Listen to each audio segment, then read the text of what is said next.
Hello students. तो हम आपके सामने एक बार और हाजिर हुए एक और पेपर का सॉल्यूशन के लिए।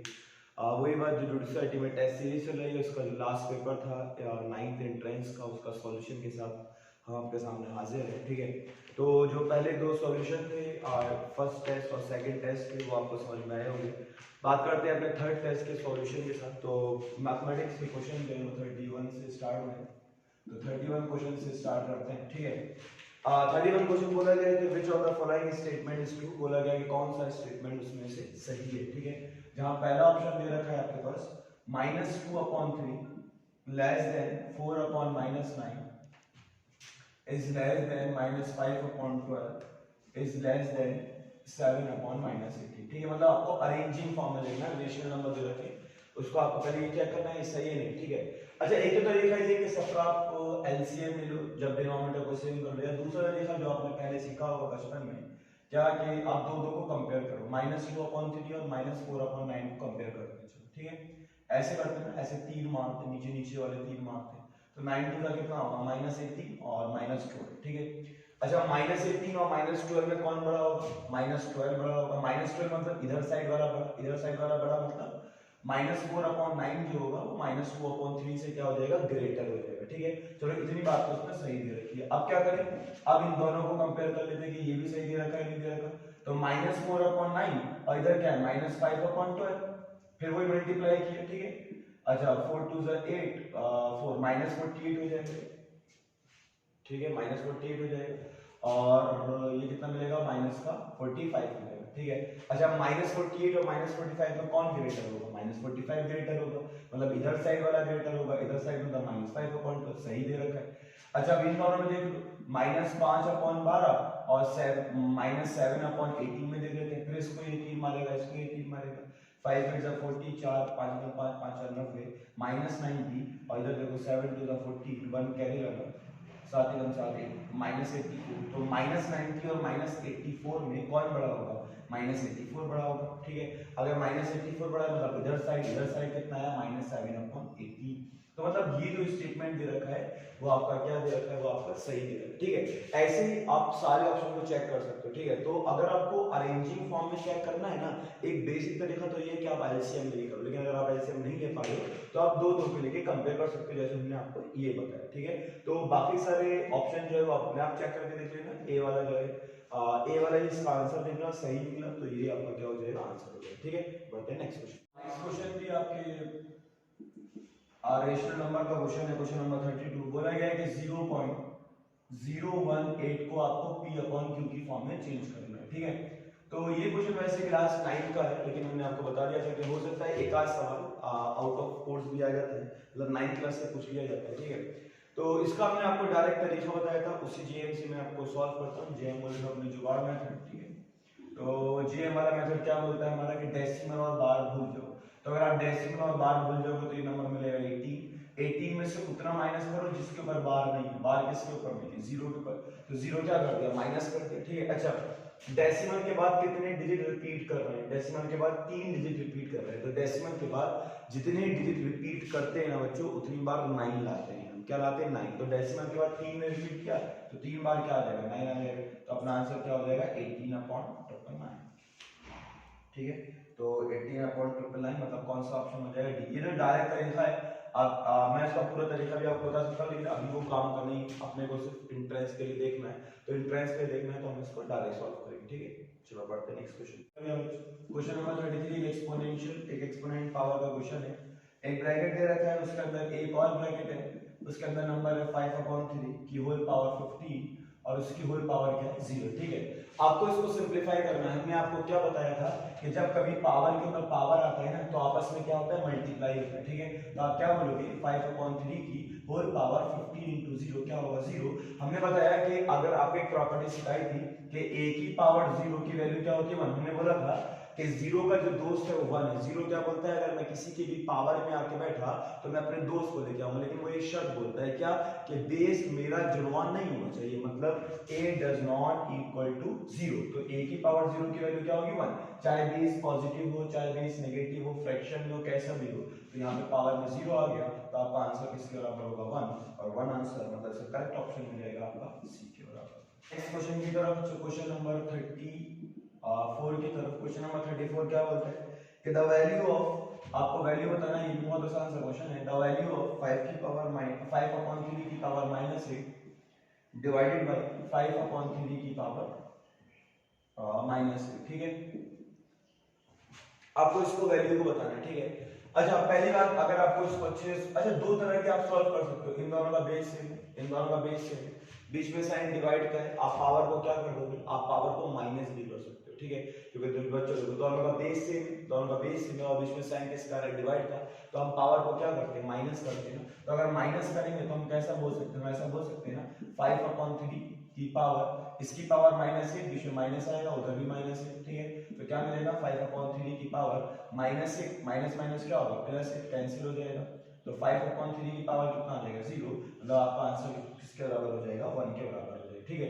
आप इसको ऐसे भी कर सकते हो, ये आसान सा तरीका है, लेकिन आप इस डिवाइड की जगह मल्टीप्लाई भी करोगे, लेकिन डिवाइड की जगह मल्टीप्लाई जब आएगा तो जब आपको उसका क्या करना पड़ेगा, रेसिप्रोकल, मतलब करेक्ट ऑप्शन जो होगा वो भी वहां से भी 1 आ जाएगा, मतलब इसका भी जो करेक्ट आंसर होगा वो सी के बराबर। क्वेश्चन नंबर 35 की तरफ। क्वेश्चन नंबर 35 बोलता है कि what should be added to twice the rational number -7/3, added what should be added to, अच्छा ये बोला गया कि अगर क्या ऐड किया जाए, क्या ऐड किया जाए, what should be added to twice the rational number।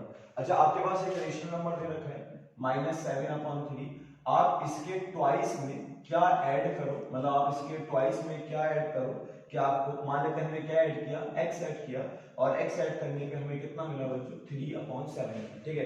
Question को, अच्छा वर्ड प्रॉब्लम की खासियत क्या होती है कि अगर आप वर्ड सही से पढ़ पा रहे हो और उस वर्ड को पढ़ के आपने एक क्वेश्चन बना लिया तो उसको सॉल्व करना बहुत आसान है। इसमें क्या बोला था, what should be added, add किया जाए क्या, ट्वाइस द रेशनल नंबर, मतलब ट्वाइस द रेशनल नंबर, किसका ट्वाइस द रेशनल नंबर, -7/3 का, ठीक है। तो इसको सॉल्व करते हैं, तो ये कितना मिलेगा, -14/3 plus x is equal to 3/7, x बराबर होगा 3/7 प्लस 14/3, और इसका एलसीएम क्या हो जाएगा, 7 3 21, 7 3 3 9, 3 7 7 4 28, 2 कैरी लगा तो 98 हो जाएगा, और 7 और 107/21, तो इसका आंसर जो होगा वो आपका करेक्ट ऑप्शन जो हो जाएगा वो बी के बराबर है, ठीक है। तो इनकी तरफ क्वेश्चन नंबर 36, एक और लीनियर इक्वेशन नॉन वेरिएबल का क्वेश्चन है। बोला गया कि 184 को दो पार्ट में डिवाइड करना है, ठीक है बच्चों, 184 को दो पार्ट में डिवाइड करना है, such that 1/3 of one part may exceed 1/7 of the other part by 8, ठीक है। चलो पहली बात, 184 को दो पार्ट करना है, मैंने आपको इस तरह की क्वेश्चन कराया भी, मैंने बोला था कि अगर एक पार्ट x होगा ना बच्चों, तो हमने बताया था दूसरा पार्ट कितना होगा, 184 - x, मतलब अगर कोई मुझसे बोलता है कि आप 50 को दो पार्ट में डिवाइड करो, तो मैं बोलूंगा 50 में अगर एक पार्ट x है तो दूसरा क्या होगा, 50 - x होगा, ठीक है। तो ये आपके पास कौन सा पार्ट हो गया, वन पार्ट हो गया, और ये दूसरा पार्ट, ये अदर पार्ट हो गया आपके पास, ठीक है। चलो अब फिर वर्ड प्रॉब्लम पढ़ते हैं और उसको बनाने की कोशिश करते हैं। क्या बोला गया कि 1/3 of one part, 1/3 of one part मतलब 1/3 of one part, ठीक है, इज में एक्सीड, मतलब ये बड़ा है, 1/3 of one part जो है वो बड़ा है, किससे बड़ा है, दूसरे वाले पार्ट से, ठीक है। दूसरे वाले पार्ट का कितना, दूसरे वाले पार्ट का 1/7, तो दूसरे वाले पार्ट का 1/7 मतलब 184 - x, ठीक है। अच्छा कितना बड़ा है, 8 बड़ा है, तो हमने क्या बताया था कि दोनों को बराबर पुट करने के लिए जो छोटा होगा उसकी तरफ उस नंबर को क्या कर दिया जाता है, ऐड कर दिया जाता है, ठीक है, या जो बड़ा होता है उसमें से क्या कर लिया जाता है, सबट्रैक्ट कर लिया जाता है। तो अगर मैं दोनों को इक्वल पुट करूंगा तो मुझे ये देखो, ये नंबर बड़ा है, ये छोटा है, तो इसकी तरफ उस नंबर को ऐड कर दूंगा, तो वो कितना होगा, 8 होगा, ठीक है। आप फर्दर इसको सॉल्व करोगे तो यहाँ से आपको दो वैल्यू मिल जाएगी, एक पहला पार्ट इसका 8 जो आ जाएगा तो आपके पास 72 आ जाएगा, और दूसरा कितना आ जाएगा, 1/2 आ जाएगा। आप इसको सॉल्व कर लेना, ठीक है। तो इसका करेक्ट ऑप्शन जो होगा वो आपका किसके बराबर हो जाएगा, डी के बराबर। नंबर 37 की तरफ, अच्छा देखो इस क्वेश्चन नंबर 37 को आप ऑप्शन से बहुत आसानी से कर सकते हो, ठीक है। जैसे जब पूरे क्वेश्चन को पहले समझते हैं, क्या बोला गया कि one number is 3 times another number if 15 is added to the both the number. अच्छा वन नंबर, एक नंबर है, मान लेता हूं एक नंबर x है, वो 3 टाइम्स है दूसरे नंबर के, दूसरे नंबर मान लेते हैं क्या है y, ठीक है। तो आपके पास ये x कौन सा नंबर है, वन नंबर है, और y कौन सा नंबर है, अदर नंबर है। ये तो बोला है कि one number is 3 times of the other number, मतलब x is equal to 3y। बोला गया if 15 is added to both the number, अगर दोनों नंबर में 15 को ऐड कर दिया जाए, तो अगर मैं पहले नंबर में 15 को ऐड करूंगा तो क्या मिलेगा, x प्लस 15, और दूसरे में 15 को ऐड करूंगा तो क्या मिलेगा, y प्लस 15, ये तो मिलेगा, ठीक है। अच्छा क्या बोला गया कि अगर दोनों में 15 को ऐड कर दिया जाए तो then one of the new number, तो जो one of the new number become twice that of the other new number, मतलब एक जो नंबर होगा, एक जो नंबर मान लेते हैं ये जो नंबर है वो दूसरे नंबर का क्या होगा, ट्वाइस होगा, जिसमें बोला गया, ठीक है। तो मतलब x plus 15 is equal to 2y plus 15, ठीक है। चलो सॉल्व करते हैं। x प्लस 15 2y, 15 दूसरा कितना हो जाएगा 30। अब x की जगह पे यहाँ से वैल्यू, x की वैल्यू क्या है बच्चों, 3y, 3y plus 15 is equal to 2y plus 30, ठीक है। चलो 3y को उधर रखा माइनस 2y, 30 माइनस 15, तो यहाँ से y की वैल्यू कितनी आ जाएगी, 15 आ जाएगी, ठीक है। अच्छा एक y 15 आ गया तो x कितना हो जाएगा, 3 into 50, 3 into 50 मतलब कितना हो जाएगा, 45। तो एक नंबर 15 होगा और दूसरा नंबर क्या होगा, 45, मतलब करेक्ट ऑप्शन जो हो जाएगा वो कौन सा हो जाएगा, ए ऑप्शन। नंबर 38 की तरफ बोला गया कि रेगुलर पॉलीगन इज, देखो मैंने आपको बताया था कि रेगुलर पॉलीगन क्या होता है, हमने बताया था रेगुलर पॉलीगन बच्चों वो पॉलीगन होता है जो आपके पास इक्यू एंगुलर भी, एक ऐसा पॉलीगन जो इक्यू एंगुलर और इक्विलेटरल हो, ठीक है।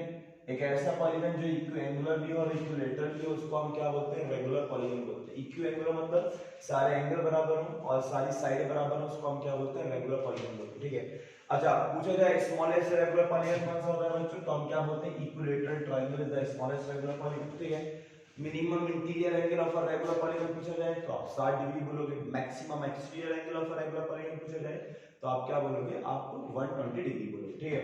इस क्वेश्चन में बोला गया था रेगुलर पॉलीगन एक इक्विलेटरल होता है, इक्विएंगुलर होता है, या बोथ ए एंड बी, तो ये भी होता है ये भी होता है, तो करेक्ट आंसर जो होगा वो क्या होगा, बोथ ए एंड बी, मतलब सी ऑप्शन, तो ये आपका क्या हो जाएगा, आंसर हो जाएगा, ठीक है। तो क्वेश्चन नंबर 39 की तरफ, क्वेश्चन नंबर 39 में बोला गया कि the sum of all exterior angle of a triangle, हमने बोला था कि ट्रायंगल के सारे अंदर वाले एंगल का सम जो होता है वो 180 डिग्री होता है।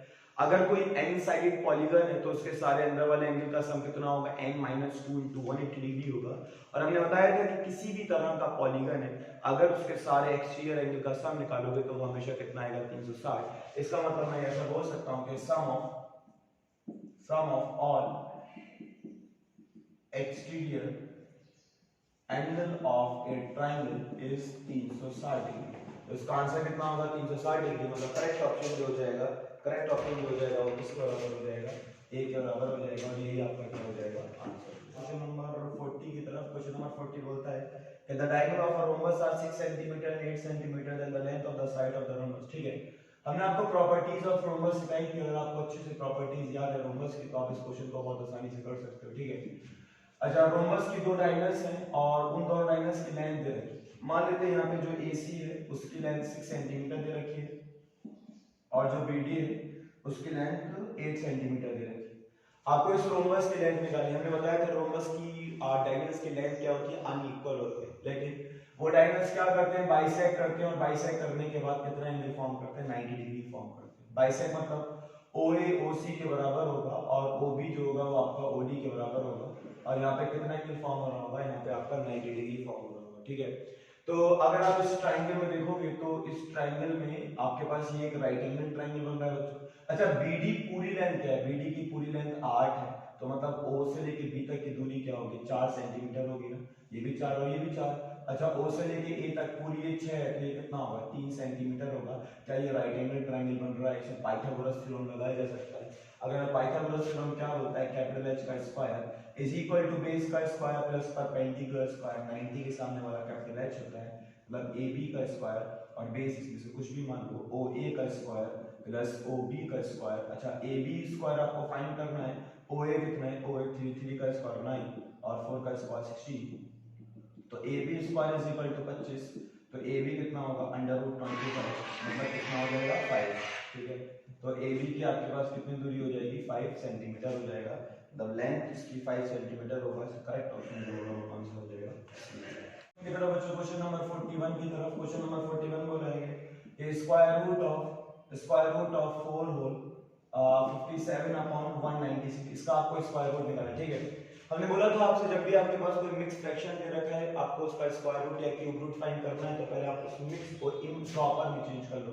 इम्प्रॉपर में कैसे चेंज होता है, जो डिनोमिनेटर होता है वो होल वाले पार्ट से क्या होता है, मल्टीप्लाई होता है। ठीक है, तो आप यहाँ पे क्या बोलोगे 196 into 4, तो 6 4 24 का 4 2 कैरी लगा, 9 4 36, 36 into 2 कितना हो जाएगा 38 का 3 4 1 4 और 4 3 7 84, और हम उसमें क्या प्लस करते हैं, हम उसमें न्यूमरेटर को प्लस कर देते हैं। ठीक है, 7 और 4 क्या होगा यार, 1 कैरी लगा, 5 और 6 8 और 6 14, 7 और 8 तो ये कितना होगा अंडर रूट 841 अपॉन 196। ठीक है, अब आप इसका स्क्वायर रूट की आप वैल्यू फाइंड कर सकते हो। ठीक है, तो अगर आप इसकी स्क्वायर रूट की वैल्यू फाइंड करोगे तो चलो आपको मैंने जेएमटी बताया था उससे हम कर लेते हैं, बार लगाते। ठीक है, अच्छा लास्ट में क्या है 1, तो 1 और 9 आएगा, इस बार का काम खत्म हो गया 8। ठीक है, अच्छा 8 किस किस के स्क्वायर के बीच में आता है, 2 का स्क्वायर 4 होता है और 3 का स्क्वायर 9 होता है, इन दोनों के बीच में आता है ना, मतलब 2 और 3 हमेशा हम बच्चों किसको लिखते हैं, छोटे नंबर को।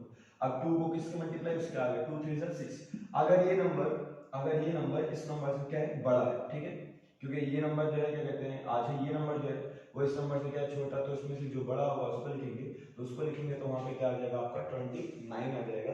तो स्क्वायर रूट ऑफ 184 मतलब 29 और 196 मतलब कितना होगा, 196 तो आपको याद होगा कितना होता है, 14 का होता है। आप इसको डिवाइड करो तो 29 को 14 से डिवाइड करते हैं, 14 2 जा 28, कितना हो जाएगा 28, तो आपका ये आंसर क्या होगा 2 होल 1 अपॉन 14, 2 होल 1 अपॉन 14, तो मतलब इसका करेक्ट ऑप्शन जो हो जाएगा वो किसके बराबर हो जाएगा, a के बराबर। क्वेश्चन नंबर 42 की तरफ, क्वेश्चन नंबर 42 में बोला गया है कि sum of the first n odd natural number. ठीक है, तो मैंने आपको किस किस का सम दिखाया था, मैंने आपको लिखवाया था sum of natural number from 1 to n। ठीक है, क्या लिखवाया था, n times of n plus 1 upon 2। ठीक है, और क्या लिखवाया था, और आपको लिखवाया था sum of even natural number from 1 to n, क्या था बच्चों, n times of n plus 1, और क्या लिखवाया था सम ऑफ ऑड नेचुरल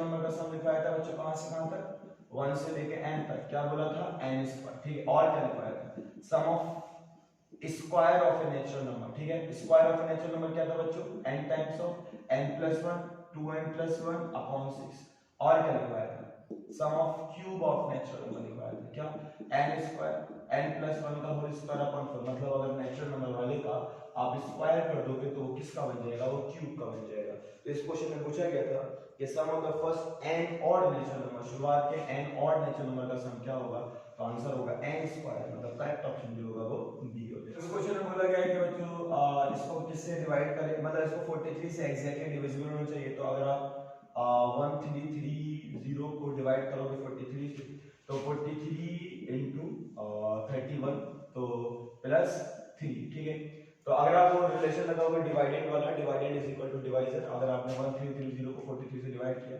तो ये आपको क्या मिला, कोएफिशिएंट, और ये क्या मिला आपको, रिमाइंडर। ठीक है, अभी ये एग्जैक्टली डिविजिबल नहीं है, तो एग्जैक्टली डिविजिबल कब होगा, जब ये 3 एग्जैक्टली डिविजिबल मतलब 3, इसका करेक्ट ऑप्शन जो हो जाएगा what least number should be added, तो उसमें क्या ऐड किया जाए, 3 ऐड किया जाए, तो आपका करेक्ट ऑप्शन जो होगा वो सी हो जाएगा। नंबर 44 की तरफ बच्चों, क्वेश्चन नंबर 44 बोलता है कि cube root of -16 upon 128 is equal to. ठीक है, इसको डिवाइड कर लो, 2 से 2 8 16, 2 से 6 12, 2 4 8, तो cube root of -8 upon 64, cube root of -8 की वैल्यू -2, 64 की वैल्यू क्या होती है बच्चों 4, तो आपका आंसर कितना होगा -1/2, -1/2, तो मतलब करेक्ट ऑप्शन सी। बढ़ते हैं क्वेश्चन नंबर 45 की तरफ। क्वेश्चन नंबर 45 बोलता है cube root of square root of, ठीक है, स्क्वायर रूट ऑफ 0.000064। ठीक है, हमने बताया था कि अगर बहुत सारे रूट होते हैं तो पहले अंदर वाला रूट सॉल्व किया जाता है बच्चों, तो इसको डेसिमल को फ्रैक्शन में चेंज करो, 64 1 2 3 4 5 6 मतलब 10 टू द पावर 6। ठीक है, अच्छा स्क्वायर रूट ऑफ 64 की वैल्यू कितनी होती है बच्चों 8, 10 टू द पावर 6 हमने बताया था जब कोई एक्सपोनेंशियल नंबर होता है उसका अगर आप स्क्वायर रूट निकाल रहे हो तो आप पावर को 2 से डिवाइड कर लो, पावर को 2 से डिवाइड करोगे तो 3 हो जाएगा, और 10 टू द पावर 3 मतलब कितना हो जाएगा बच्चों 1000। क्यूब रूट ऑफ 8 की वैल्यू 2 होती है, 1000 की वैल्यू 10 होती है, तो आपका आंसर होगा 0.2 मतलब करेक्ट ऑप्शन जो हो जाएगा वो आपका बी हो जाएगा। चलो बात करते हैं क्वेश्चन नेक्स्ट क्वेश्चन की, क्वेश्चन नंबर 46 की बच्चों। क्वेश्चन नंबर 46 में बोला गया है कि if the number 42573x is exactly divisible by, ये एग्जैक्टली डिविजिबल है बच्चों किससे, 72 से, ठीक है। तो आपको बताना है मिनिमम वैल्यू ऑफ x क्या होगा। तो मैंने इस तरह का क्वेश्चन जो है आपको सेकंड टेस्ट सीरीज में भी दिया था, तो हमने क्या बोला, जब भी ऐसा कुछ देंगे तो इसको फैक्टराइज कर लो, तो 9 8 72 और करो तो 3 3 9 और ये तो 2 हो जाएगा, 2 × 2 × 2, ठीक है। मतलब जो नंबर 3 और 2 से डिविजिबल होगा बच्चों वो 72 से हो जाएगा। मतलब बस आपको 3 और 2 को चेक करना है। अच्छा, इसमें जो ऑप्शन दे रखे थे ना, इसमें पहला ऑप्शन था 4, दूसरा ऑप्शन था 5, तीसरा ऑप्शन था 6, डी ऑप्शन था 7। अच्छा, 2 के लिए डिविजिबल के लिए लास्ट में इवन होना चाहिए, तो लास्ट में इवन ना तो 5 इवन है ना 7 इवन है, ठीक है। तो ना तो बी ऑप्शन हो सकता ना 7 हो सकता, बचा ए और 6 के लिए, सम कर लो, ठीक है। तो 4 और 2 6, 6 और 5 11, 11 और 7 18 और 18 और 3 21 हो जाएगा। 21 प्लस x, तो 21 में अगर 4 ऐड करोगे 25, 25 जो है वो आपका 3 से डिविजिबल नहीं होता, तो लेकिन 21 में अगर 6 ऐड करोगे 27, 27 जो है 3 से डिविजिबल हो जाता है, तो यही नंबर जो होगा वो क्या होगा, 72 से एग्जैक्टली डिविजिबल होगा। तो बच्चों क्वेश्चन नंबर 47 की तरफ क्या बोला गया कि 1/5 ratio 1/x is equal to 1/x ratio 1/125, ठीक है। तो इसको सॉल्व करो, इसको पहले ऐसे लिख लो 1/5, अगर कुछ बहुत कंफ्यूजन तो ऐसे लिख लो, ठीक है। तो 1/x अपॉन 1/125, फिर वही कर दो, पास पास दूर दूर, ठीक है। तो ऊपर मिलेगा x/5, ठीक है। इधर भी पास पास दूर दूर करो तो कितना मिलेगा 125/x, ठीक है। क्रॉस मल्टीप्लाई करो, x² बराबर होगा 125 × 5, मतलब x² = 5 5 25, 2 कैरी लगा, 5 2 10, तो 625 x बराबर होगा √625, मतलब x की वैल्यू कितनी हो जाएगी 25, मतलब इसका करेक्ट ऑप्शन जो होगा वो कौन सा हो जाएगा, सी हो जाएगा।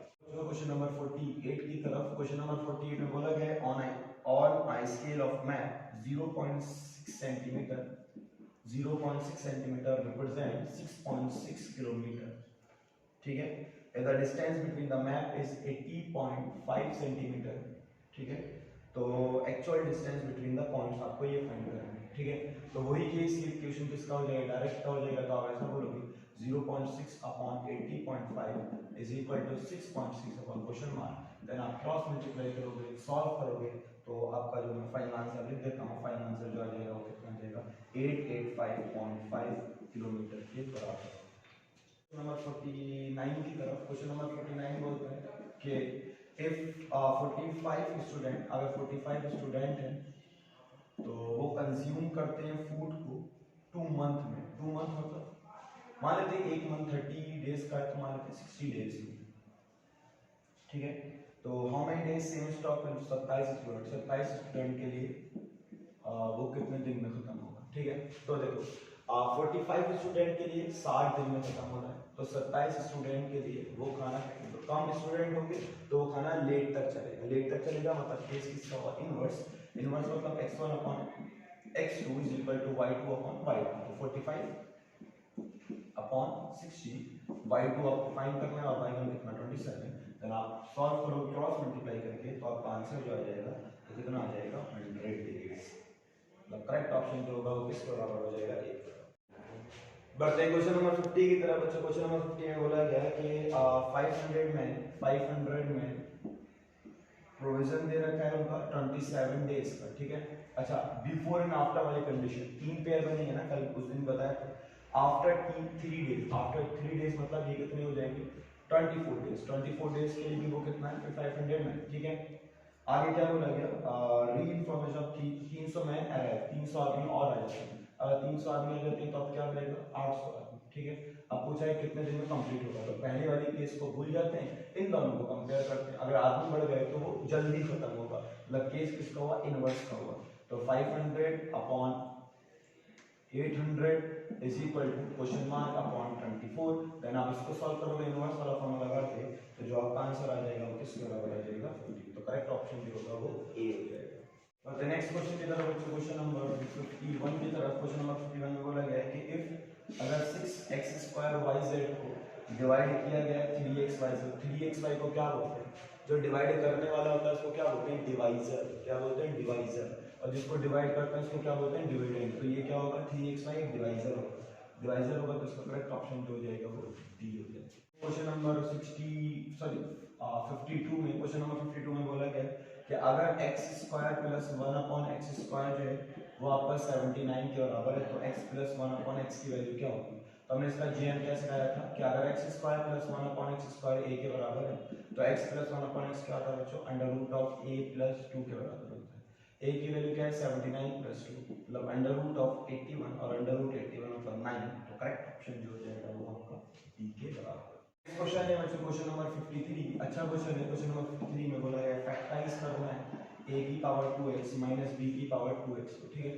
पहली बार चलो इसको फैक्टराइज करते हैं, तो मैं इसको ऐसे लिख सकता हूं ax की होल पावर 2, ठीक है। और इधर क्या हो जाएगा, b की पावर x की होल पावर 2। चलो ऐसा करते हैं, इस a की पावर x को मान लेते हैं c के बराबर है और इसको d के बराबर। तो ये क्या मिलेगा बच्चों, c square minus d square, मतलब c plus d, c minus d। तो आप क्या बोलोगे, a की पावर x प्लस b की पावर x, और दूसरा क्या हो जाएगा बच्चों, a की पावर x माइनस b की पावर x। तो इसका करेक्ट ऑप्शन जो होगा वो कौन सा हो जाएगा, ए ऑप्शन। 54 की तरफ बोला गया कि a dealer sells watch for rupees 510, तो 510 की बेचा गया after allowing 15% commission on their mark price, ठीक है। 15% कमीशन है उनके मार्क प्राइस पे, the mark price of the watch, ठीक है। तो हम ऐसे क्या बोलेंगे, हम बोलेंगे टोटल जो वैल्यू होगी वो बराबर होगी उसकी ओरिजिनल वैल्यू, ठीक है, माइनस जितना परसेंट वो कमीशन दे रहा है, मतलब जितना वो परसेंट मार्क है उसकी मार्क प्राइस है। मार्क प्राइस को मान लेते हैं वो किसके बराबर है, x के बराबर है। 15% मतलब 15/100 into x, टोटल कितना 510। तो ये कितना मिलेगा 100x माइनस, तो ये कितना मिलेगा 85x/100। ये कितना मिलेगा 510 into 100/85 is equal to x। आपका करेक्ट ऑप्शन जो हो जाएगा वहां पे ए। नेक्स्ट क्वेश्चन आता है क्वेश्चन नंबर 55। क्वेश्चन नंबर 55 में बोला गया है कि द सिंपल इंटरेस्ट है compound interest for 1 year of an item. मतलब हमने आपको बताया था क्या सिंपल इंटरेस्ट कंपाउंड इंटरेस्ट के बराबर भी हो सकता है। तो हमने बोला था सिंपल इंटरेस्ट कंपाउंड इंटरेस्ट के बराबर बच्चों बराबर हो सकता है। कब बराबर हो सकता है, जब टाइम लेस देन और इक्वल टू 1 ईयर, मतलब जब टाइम 1 ईयर के बराबर हो या 1 ईयर से छोटा हो, तो सिंपल इंटरेस्ट जो है वो कंपाउंड इंटरेस्ट के क्या हो सकता है, बराबर हो सकता है, ठीक है। तो बोला था ये पूछा गया था the simple interest and compound interest for 1 year. एक ईयर में सिंपल इंटरेस्ट और कंपाउंड इंटरेस्ट इक्वल होंगे अनइक्वल होंगे, तो बताना था इक्वल होगा अनइक्वल होगा। तो 1 ईयर पे दोनों क्या होते हैं, बराबर होते हैं। तो simple interest is equal to compound interest, A option जो है आपका सही हो जाएगा। नेक्स्ट क्वेश्चन की तरफ बच्चों, क्वेश्चन नंबर 56 की तरफ। क्वेश्चन नंबर 56 बोलता है द करेक्ट रिलेशनशिप निकालनी है आपको कंपाउंड और अमाउंट और प्रिंसिपल के बीच में, मतलब sorry simple compound interest amount और प्रिंसिपल के बीच में। तो आप क्या जानते हो, कंपाउंड इंटरेस्ट बराबर होता है किसके, अमाउंट माइनस प्रिंसिपल, ठीक है। तो ये आपका करेक्ट होगा, ये करेक्ट कौन सा है, सी ऑप्शन, ठीक है। नेक्स्ट क्वेश्चन है प्रॉपर्टीज ऑफ मीन के ऊपर क्वेश्चन है बच्चों। प्रॉपर्टीज ऑफ मीन के ऊपर क्या क्वेश्चन बोला गया कि द मीन ऑफ 5 नंबर, तो मीन ऑफ 5 नंबर दे रखा है किसके बराबर बच्चों, 27 के बराबर। अच्छा जैसे मीन दे रखा है ना, तो आप फाइंड करोगे टोटल ऑफ 5 नंबर। तो टोटल ऑफ 5 हमने बोला था जब भी मीन आता है ना तो हम टोटल निकालते हैं। अच्छा 5 7 से कितना हो जाएगा 35 का 3 कैरी लगा 5 2 10 तो कितना मिलेगा 130, ठीक है। If one number is excluded, their mean is 25। अगर एक नंबर चला गया, तो अगर एक नंबर चला गया तो आप क्या बोलोगे कि मीन ऑफ 4 नंबर कितना हो गया 25। तो जैसे मीन दिखा तो आपने टोटल फाइंड किया, तो टोटल ऑफ 4 नंबर बोलो किसके बराबर होगा 25 into 4, 5 4 जा 20, 2 कैरी लगा 4 2 जा 8 और 9, तो कितना हो जाएगा आपके पास 90 हो जाएगा, ठीक है। सॉरी 25 into 4 तो आपको कितना हो जाएगा, ये आपका 100 हो जाएगा। अच्छा आपको क्या निकालना है, पांचवा एक्सक्लूडेड नंबर आपको बताना है। तो आप क्या करोगे, इस सम में से 135 में से 100 को माइनस कर दोगे, आपका आंसर जो है वो किसके बराबर आएगा 35। तो करेक्ट ऑप्शन जो हो जाएगा वो बी के बराबर। अगला क्वेश्चन नंबर 58 बहुत अच्छा क्वेश्चन है। बोला गया है the mean of 13 observation, 13 observation का मीन जो है बच्चों वो बराबर है किसके 14। जैसे मीन दे रखा है आप क्या फाइंड करोगे, टोटल ऑफ 13 ऑब्जर्वेशन बराबर होगा 14 into 13 के बराबर। तो 14 को 13 के साथ क्या कर लेते हैं मल्टीप्लाई, 4 3 12, 1 कैरी लगा 3 1 3 ये 4 4 1 4 1 2 तो 4 8 तो कितना मिलेगा 182, ठीक है। अच्छा बोला गया the first 7 observation, the mean of the first 7 observation, तो शुरुआत की 7 ऑब्जर्वेशन का तो mean of the first 7 observation जो है वो आपका बराबर है किसके, 12 के। तो mean of the first 7 observation 12 है, तो टोटल ऑफ फर्स्ट 7 ऑब्जर्वेशन किसके बराबर होगा, 12 इंटू 7 के बराबर होगा, 7 टू द 14 1 कैरी लगा तो ये कितना हो जाएगा 84। अच्छा ये बोला गया कि mean of last 7 observation, last 7 observation का जो मीन है वो आपका बराबर है 16 के। तो आप यहां से टोटल फाइंड करोगे, टोटल ऑफ लास्ट 7 ऑब्जर्वेशन जो होगा बराबर होगा 16 इंटू 7, मतलब 7 6 42 पर 2 4 करीब लगा, 7 7 4 11 कितना हो जाएगा, 112 हो जाएगा। ठीक है, आपको निकालना है 7वीं ऑब्जर्वेशन क्या है, तो पहले आप इन दोनों का सम कर लो। तो अगर आप इन दोनों का सम करोगे 84 और 112 का तो कितना मिलेगा, 4 2 6 8 और 1 196। ठीक है, अब इस सम में से ये 7 शुरुआत की 7 बाद की 14 ऑब्जर्वेशन आ गए, लेकिन 13 ऑब्जर्वेशन का दे रखा है कितना 182। तो आप क्या करोगे, इन सब में से इन सम का जो इनका सम आया है उसमें से आप 182 को माइनस करोगे, 6 में से 2 गए 4, 9 में से 8 गए 1, तो आपका आंसर होगा 14, मतलब करेक्ट ऑप्शन जो हो जाएगा वो बी के बराबर होगा। उनकी क्वेश्चन नंबर 59 की बोला गया कि for a given data mean and mode are 24 and 21। तो मीन दे रखा है आपके पास 24 और जो मॉड दे रखा है वो 21 दे रखा है। ठीक है, आपसे पूछा गया है कि मीडियन क्या होगा, एक रिलेशन सिखाया था बच्चों आपको, mode is equal to 3 median minus 2 median. ठीक है, तो आपको क्या फाइंड करना है, मीडियन फाइंड करना है। मॉड कितना 21, 3 times of median is equal to minus 2 median, मतलब 2 इंटू 24। ठीक है, तो 21 is equal to 3 into median minus 4 2 जाए 2 टू द 4, इधर लिया 21 plus 48 is equal to 3 into median, 8 और 1 9, 4 और 2 6, 6 69 upon 3 is equal to median, 3 2 से 3 3 9, तो मीडियन जो आएगा वो किसके बराबर आ जाएगा, 23 के बराबर आ जाएगा। तो मीडियन जो है वो 23 है, मतलब करेक्ट ऑप्शन जो हो जाएगा वो कौन सा हो जाएगा, बी हो जाएगा। इस क्वेश्चन नंबर 60 की तरफ लास्ट क्वेश्चन, और बहुत अच्छा क्वेश्चन एग्जाम में आ भी चुका है। एक हॉल है, उसकी आपको लेंथ दी गई है 3910 सेंटीमीटर और उस हॉल की ब्रेड्थ दी गई है 3570 सेंटीमीटर। बोला गया is to be paved with each equal square tiles, find the number of tiles. आपको टाइल्स निकालना है। ठीक है, पहली बात ये लेंथ और ब्रेड्थ, ये आपके पास रेक्टेंगुलर एक रूम है, तो उस रूम का एरिया क्या होगा, तो उस रूम का एरिया होगा लेंथ इनटू ब्रेड्थ, मतलब 3910 इनटू 3570। ठीक है, ठीक है, यहाँ पे बात समझ में आ गई। अच्छा, अब आपको ये निकालना है कि उस रूम में कितनी स्क्वायर ऑफ टाइल्स की जरूरत है। ठीक है, अब इस जैसे मान लेता हूँ ये एक रूम है मेरे पास। ठीक है, अच्छा इस रूम में अगर मैं टाइल्स लगाऊं तो ज्यादा बेहतर कौन सी टाइल्स रहेगी, वो बेहतर रहेगी ना जो बड़ी बड़ी टाइल्स हो, मतलब एक स्क्वायर शेप में बड़ी टाइल है वो ज्यादा बेहतर रहेगी एज कम्पेयर टू छोटी छोटी टाइल्स। तो मतलब आपको टाइल्स बड़ी नहीं है, तो बड़ी के लिए हम क्या फाइंड करते हैं, हाईएस्ट, हाईएस्ट के लिए हम क्या फाइंड करते हैं, एचसीएफ। तो मैं क्या करूंगा, मैं इन दोनों का मतलब एचसीएफ फाइंड करूंगा। किसका एचसीएफ फाइंड करूंगा, एचसीएफ ऑफ 3910 3570, मतलब इन दोनों का मैं एचसीएफ फाइंड करूंगा। ठीक है, अब सुनो, जो इन दोनों का एचसीएफ आएगा वो एचसीएफ जो होगा वो आपका साइड ऑफ स्क्वायर के बराबर होगा।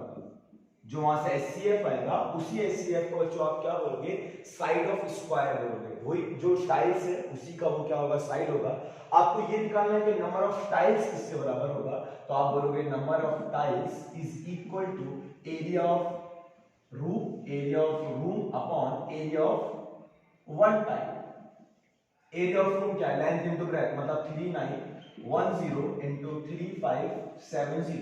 अच्छा एरिया ऑफ वन टाइल मतलब स्क्वायर शेप का, तो साइड का स्क्वायर होगा, साइड क्या होगा, जो भी एचसीएफ निकल के आएगा, तो जो भी यहां से निकल के आएगा इससे वो साइड होगा। देन आप उसका स्क्वायर कर दोगे, यहां पुट करोगे, दोनों को डिवाइड करोगे, तो आपके पास नंबर ऑफ टाइल्स आ जाएगा। ठीक है ना, तो ये कुछ क्वेश्चन थे जो हमने आपको पढ़ाए, तो उम्मीद है कि आपको अच्छे से समझ में आए, सारे टेस्ट सीरीज के क्वेश्चंस आपको अच्छे से क्लियर हुए होंगे। ठीक है, तो उम्मीद सबको समझ में आया, सब कुछ क्लियर हुआ होगा। बस कुछ दिन, एक दिन और आपको टेस्ट देने ही है, फिर तो उसके बाद ठीक है। तो मेहनत करिए, जितनी मेहनत करिए अच्छी बात है, बहुत खूब मेहनत करिए। ठीक है, इंशाल्लाह आपको उसका फल भी मिलेगा। आप कोई बात नहीं, अगर नाम आता है अच्छी बात है, अगर नहीं आता तो कोई बात नहीं, टेंशन नहीं लेनी है। अपने लोग फ्री रहेंगे, ठीक है, मस्त रहेंगे, और कुछ ना कुछ कहीं ना कहीं और बेहतर भी हो सकता है अपना। ठीक है, तो टेंशन वेंशन नहीं लेनी है, मस्त रहना है अपने आप। ठीक है, तो मुलाकात करते हैं उसी सॉल्यूशन के साथ पेपर के जो नेक्स्ट आपका एएमयू का 9th इंटरेस्ट का आएगा उसके सॉल्यूशन के साथ आपको मिलते हैं। ओके, खुदा हाफिज, टेक केयर।